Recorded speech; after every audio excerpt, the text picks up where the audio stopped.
Budget Secretary Abando says the Aquino administration is gearing up for the government's 2016 spending plan.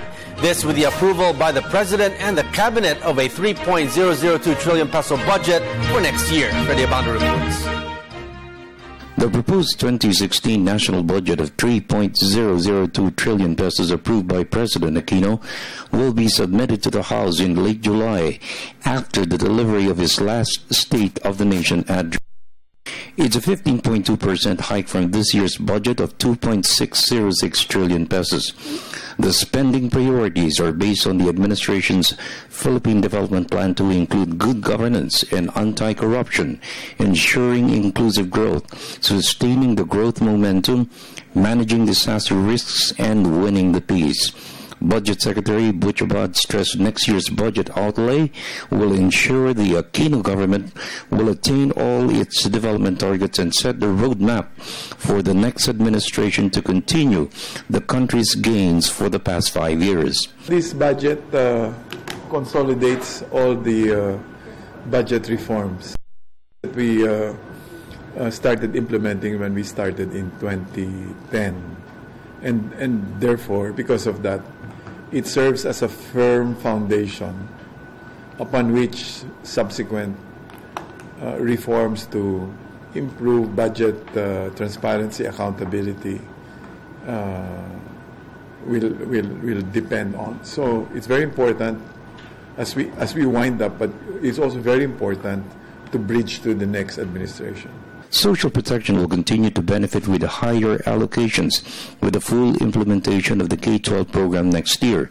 Education gets the biggest slice at 436 billion pesos.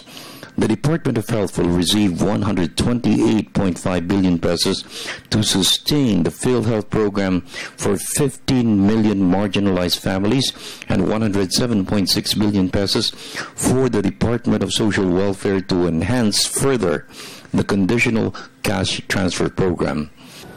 The next administration is fortunate because it's going to be inheriting a healthy treasury, a government that has kept to its fiscal consolidation commitment.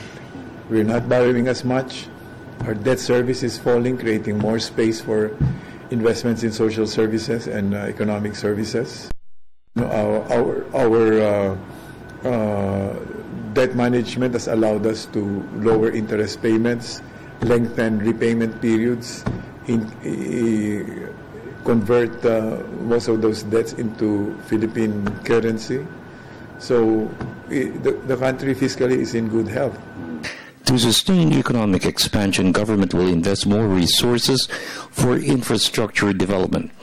The projected 5% of GDP to be spent for infrastructure will be utilized by the Department of Public Works and Highways and the Department of Transportation. DPWH 32% hike for its budget amounts to 400.14 billion pesos. This will enhance job generation, especially in the countryside, as government builds more roads, bridges, irrigation, airports, ports, school buildings, health centers, and hospitals. Since government has the money to spend, another 581 billion pesos has been allocated for fiscal space to cover projects and programs that may be submitted for next year, not covered in the proposed 2016 national budget. You can now accommodate programs like K-12. You can now accommodate the expansion of health so that you cover more barangay health stations and rural health units. So we have created that space that increases investments in developmental projects. So unlike before, overhead and personal services, which are not really that productive, would eat up a lot of your spending items. So by applying a two-tier approach, the first one, we try to really minimize what you need to spend on overhead so that we can, in the second tier, devote more monies for new or expansion projects. In the meantime, the Department of Budget is now finalizing its study for the implementation salary standardization law to increase the salaries for 1.5 million government personnel.